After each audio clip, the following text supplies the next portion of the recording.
গল্প চরিত্র পছন্দ হলে আমি অবশ্যই কাজ করব। জয় ভাই আমাকে পুরো স্ক্রিপ্টও পাঠায়নি এবং সেখানে লেখা ছিল যে রুনা এমন একজন মেয়ে যে মেয়েটা তার স্বামীকে অন্ধের মতো বিশ্বাস করে এবং পৃথিবীর সবচাইতে বেশি ভালোবাসা ওই লোকটার প্রতি বোধ করে। আমরা বলছি হ্যাঁ জয় ভাই তুমি রেডি করো, আমি আসছি, এসে শুটিং করবো। পাপ কাহিনীতে আমার চরিত্রের নাম রূপা। শাহরিয়ার নাজিম জয়ের পাপ কাহিনী মানে দর্শকদেরকে হতাশ করবে না। যেটা হয়েছে, পাপ কাহিনীর শুটিং কিন্তু করেছি আমি 2 বছর আগে, সেটা জানেন তো। আমি জয় ভাইয়ের গোবর ফাঁস করে দিচ্ছি। আসলে যেটা হয়েছে যে একটা কাজ করার পর সেই কাজের পরবর্তী ধাপের যে কাজগুলো থাকে সেটার জন্য একটা সময় প্রয়োজন এবং তারপর আমাদের দেশের সার্বিক পরিস্থিতি সব কিছু মিলিয়ে আসলে আইস্ক্রিন এবং মানে আমার ডিরেক্টর চিন্তা করছিলেন যে আমরা একটা ঠিকঠাক সময়ে কাজটিকে দর্শকদের সামনে আনবো, সেই কারণে এই সময় আনা। কিন্তু এই কাজটার শুটিং আমরা 2 বছরেরও বেশি সময় কাজটার আগে শুটিং করেছি।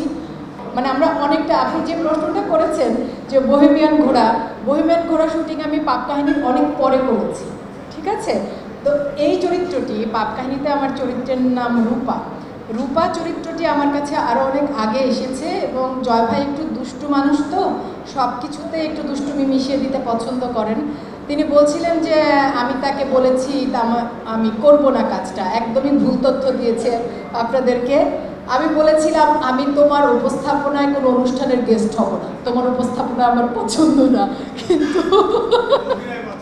কিন্তু অভিনেতা হিসেবে তোমাকে আমার পছন্দ, পরিচালক হিসেবে তোমাকে আমার পছন্দ এবং তোমার গল্প চরিত্র পছন্দ হলে আমি অবশ্যই কাজ করব।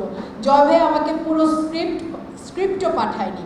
আমি যখন এটার আলোচনা হয় তখন আমি ছিলাম বকের শুটিং, একটা চরে, নেটওয়ার্ক পাওয়া যায় না, কোনো কিছু না। জয় ভাই আমাকে খুব ছোট্ট করে সিনপসিসটা পাঠিয়েছিলেন এবং সেখানে লেখা ছিল যে রুনা এমন একজন মেয়ে যে মেয়েটা তার স্বামীকে অন্ধের মতো বিশ্বাস করে এবং পৃথিবীর সবচাইতে বেশি ভালোবাসা ওই লোকটার প্রতি বোধ করে। সেই মানুষটা যখন এই মেয়েটার সাথে বিশ্বাসঘাতকতা করে তখন তার হিংস্রতা, তখন তার প্রতিশোধ নেবার স্পৃহাটা কেমন হতে পারে সেই অংশটাও আমরা দেখব। ঠিক এটুকুই বলেছিল। আমরা যে হ্যাঁ জয় ভাই তুমি রেডি করো, আমি আসছি, এসে শুটিং করবো।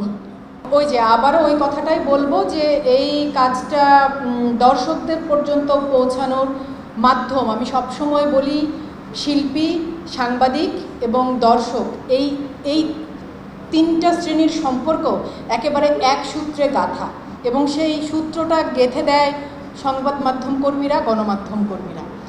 এটা আমি নীলপদ্মের প্রিমিয়ারের সময় বলেছিলাম, আজকে আবারও বলছি। আমার ভীষণ ভালো লাগবে যে এই পাপ কাহিনী আপনাদের যেমন লেগেছে, আপনাদের দৃষ্টিভঙ্গি থেকে এটার ট্রেলার, এটার গল্প বা পরিচালকের কথা, একজন অভিনয়কর্মী হিসেবে আমার সাথে কথা বলে যেটুকু আপনাদের মনে হয়েছে, আপনারা যদি সেটুকু ইতিবাচকভাবে দর্শকদের কাছে তুলে ধরেন তাহলেই যথেষ্ট হবে। আর এইটুকু আমি শুধু বলতে পারি যে দর্শক হিসেবে পাপ কাহিনী মানে শাহরিয়ার নাজিম জয়ের পাপ কাহিনী মানে দর্শকদেরকে হতাশ করবে না।